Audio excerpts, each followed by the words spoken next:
Welcome to day 2 of Antifragile. So, I will set my timer. Um, the timer is set, and now I will start reading. Davos attending members of IAND, International Association of NAM Droppers, and academics with too much power and no real downside or accountability. They game the system while citizens pay the price. At no point in history have so many non-risk takers, that is, those with no personal exposure, exerted so much control. The chief ethical rule is the following: Thou shalt not have anti-fragility at the expense of others. The antidote to the black swan.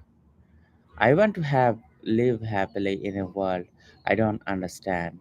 Black swans capitalize are large scale, unpredictable, and irregular events of massive consequence, unpredicted by a certain observer, and such unpredicted is generally called the turkey. When he is both surprised and harmed by these events, I have made the claim that most of the history comes from black swan events. While we worry about fine tuning our understanding of the ordinary and hence develop models, theories, or representations that cannot possibly track them or measure the possibility of these shocks, black swans hijack our brains, making us feel we sort of or almost predicted them because they are retrospectively explainable. We don't realize the role of these swans in life because of this illusion of predictability. Life is a lot more labyrinthine than shown in our memory. Our minds are uh, in the business of turning history into something smooth um, and linear, which makes us underestimate randomness. But when I see it, we fear it and overreact. Because of this fear and thirst for order, some human systems, by disrupting the invisible or not so visible logic of things, and tend to be exposed to harm from black swans, and almost never get any benefit. You would you get pseudo order when you seek order. You only get a measure of order and control when you embrace randomness. Complex systems are full of interdependence, hard to detect, and nonlinear responses. Nonlinear means that when you double the dose, say a medication, or when you double the number of employees in a factory, you don't get twice the initial effect, but rather a lot more or a lot less. Two weekends in Philadelphia are not twice as pleasant as a single one. I have tried. When the response is plotted on a graph, it does not show as a straight line, linear, rather as a curve. In such environments, simple casual associations are misplaced. It is hard to see how things work by looking at single parts. Man made complex systems tend to develop cascades and runaway chains of reactions that decrease, even eliminate predictability, cause outsized events. So, the modern world may be increasing in technological knowledge, but paradoxically, it is making things a lot more unpredictable. Now, for reasons that have to do with the increase of the artificial, the move away from ancestral and natural models, the loss in robustness owing to complications in the design of everything, the role of black swans is increasing. Further, we're victims to a new disease called in this book neomania that makes us build black swan vulnerable systems progress. An annoying aspect of the black swan problem, in fact, the central and largely missed point, is that odds of rare events are simply not computable. We know a lot less about 100-year floods than 5-year floods model. Yours swells when it comes to small probabilities. The rarer the event, the less tractable and the less we know about how frequent its occurrence. Yet, the rarer the event, the more confident these scientists involved in predicting, modeling, and using PowerPoint in conversations with equations in multicolor background have become. It is of great help that Mother Nature, thanks to its anti-fragility, is the best expert at rare events and the best manager of black swan. In its billions of years, it succeeded in getting here without much command and control instruction from an Ivy League educated director nominated by a search committee. Anti-fragility is not just the antidote to the black swan. Understanding it makes us less intellectually fearful in accepting the role of these events as necessary for history, technology, knowledge, everything. Robust is not robust enough. Consider that Mother Nature is not just safe, it is aggressive in destroying and replacing, in selecting and reshuffling. When it comes to random events, robust is certainly not good enough. In the long run, everything with the most minute vulnerability breaks. Given the ruthlessness of time, yet our planet has been around for perhaps 4 billion years, and convincingly, robustness can just be it. You need perfect robustness for a crack, not to end up crashing the system. Given the unattainability of perfect robustness, we need a mechanism by which the system generates itself continuously by using rather than suffering from random events, unpredictable shocks, stressors, and volatility.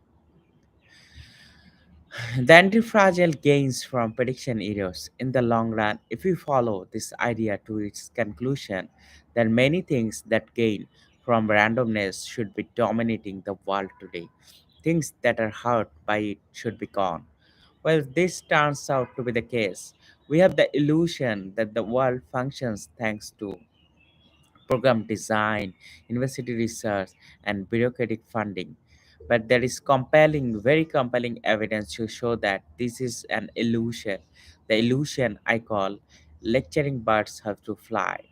Technology is the result of anti-fragility exploited by risk takers in the form of tinkering and trial and error, with nut-driven design confined to the backstage.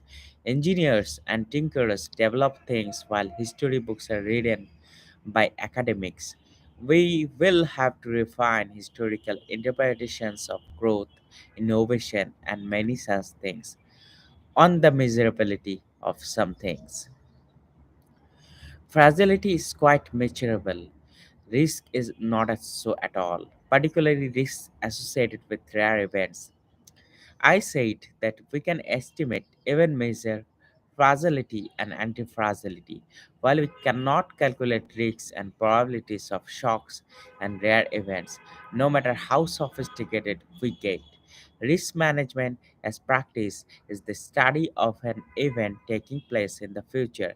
Only some economists and other lunatics can claim against experience to measure the future incidence of these rare events, with suckers listening to them against experience and the track record of such claims. But fragility and anti-fragility of the current property of an object, that means a coffee table, a company, an industry, a country, a political system. We can detect fragility, say it, even in many cases misery, or at least measure comparative fragility with a small error, while comparisons of risk have been so far unreliable. You cannot say with any reliability that a certain remote event or shock is more likely than another unless you enjoy deceiving yourself. But you can state with a lot more confidence that an object or a structure is more fragile than another should a certain event should happen.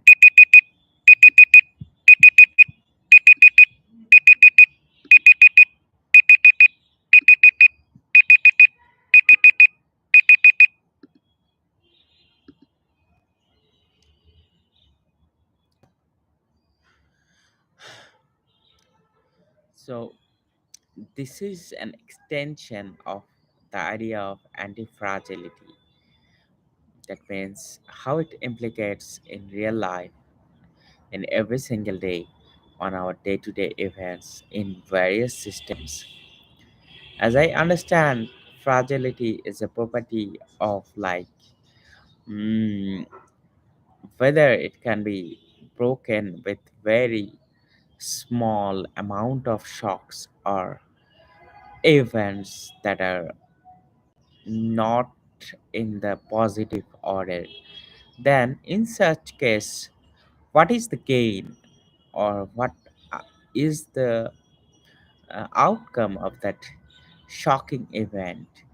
The outcome could be um, negative in ideal case, but in this case Taleb talks about this um, this I would say this event can be leveraged to cultivate more strength. I think Friedrich Nietzsche talked about famously that what doesn't kills you makes you strong. So um, Taleb talks about the very same thing with a different manner. He talks about um, it as an innate property of a system and inducing more anti-fragility or thinking, having the mind of risk taking, tinkering, and doing enormous amount of trial and error. And I can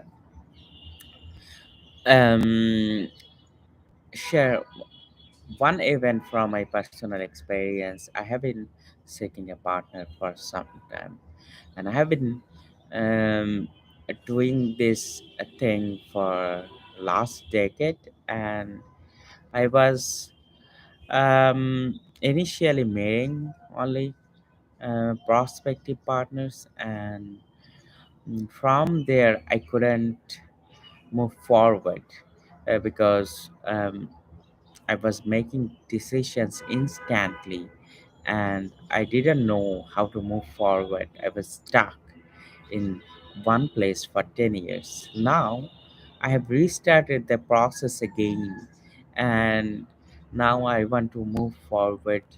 Um, and as I am moving forward, I am also getting to know myself better and and I'm also getting to know the process better and I'm also trying to getting to know the person better.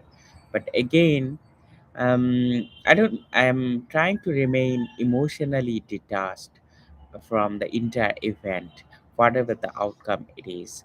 Like, um, I mean, I don't know, but modern relationships are mostly should be based on need basis. I mean, as I can understand, it doesn't um, dwell mm, in what I can say, like utopian romantic dream.